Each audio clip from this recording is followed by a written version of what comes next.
Let's suppose that you had 45 days remaining until the LSAT. Well, of course, there are 45 days remaining until the LSAT. And so let's think about how should you prep over that period. Now, I'm going to recommend, I'll say this outright, you should not allow only 45 days to prepare for the LSAT. I recommend a minimum of 2 to 3 months and ideally 5 to 6 months to reach your fullest potential on the LSAT. So with 45 days remaining, most students, I hope, have already built the foundation. They've already worked on their pacing, and now the remaining time will be devoted primarily to taking full-length timed practice tests and reviewing them in depth. But I know life gets in the way. Maybe you're busy with work or with school or with family, and you haven't yet had time to really put in the work until now, and the next LSAT coming up is your last chance to take it. So you want to give it your all during these last 45 days. I'm going to share with you my framework for creating an LSAT study plan. I call it the LASER approach to LSAT prep. LASER is an acronym standing for Learning, Accuracy, Sections, Exams, and Review.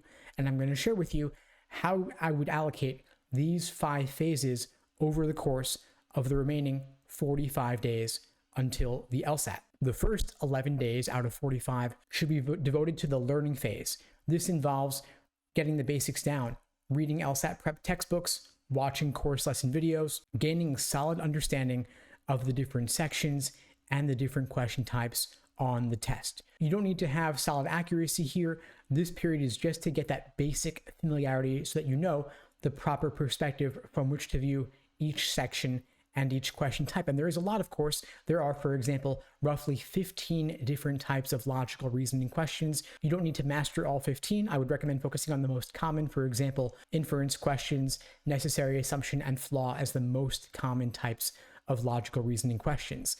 Then after the first 11 days building that foundation, you focus on accuracy, drilling questions by type to gain a deeper understanding of the differences and the nuances, for example, between necessary assumption questions and sufficient assumption questions in logical reasoning. That's how you spend those second 11 days. So days 12 through 23, for example, you're focusing on accuracy. Then for the following 11 days, you work on your pacing with individual timed sections. You figure out how to allocate your time over the course of the section. For example, in logical reasoning, the first 10 questions tend to be the easiest.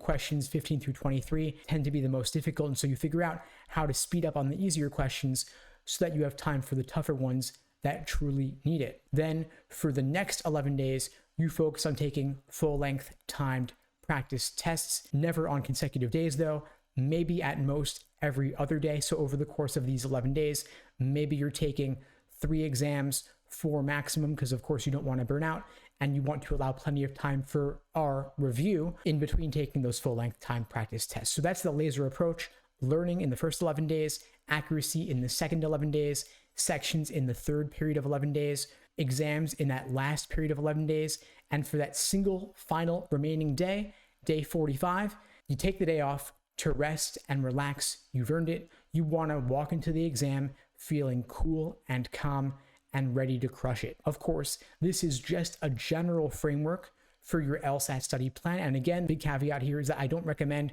spending only 45 days on your LSAT prep. I recommend minimum 2 to 3 months, ideally 5 to 6 months to reach your fullest potential. Now let's talk about triage given the limited time that you have in only a 45-day period before the test.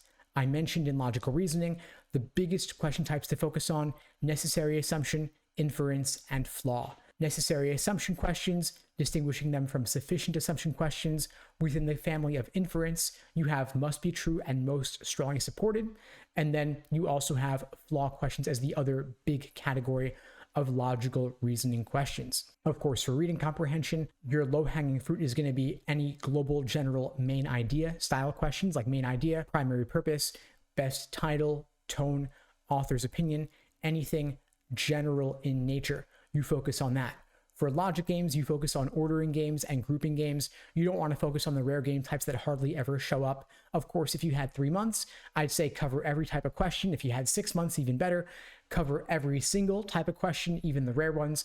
But with limited time and only 45 days, you got to focus on the lowest hanging fruit that's going to be the most impactful. Now, if you'd like my help in crafting a more personalized day-by-day study plan, that is something we offer at LSAT Unplugged, whether you're joining our small group coaching program or our private one-on-one coaching service, where we will work with you consistently over the course, over the next 45 days, or whenever you're taking the LSAT, to make sure that you get as much as possible out of your prep, hit your fullest potential within this very limited time constraint in the lead up to the LSAT. If you're interested in finding out more, you can check out the links below the video to book a call with me and my team. We'd be glad to help you out. And if you found the video helpful, please do me a favor and share it with someone who needs to see it. It really does make a difference. And in the meantime, I'll wish you all the best and take care.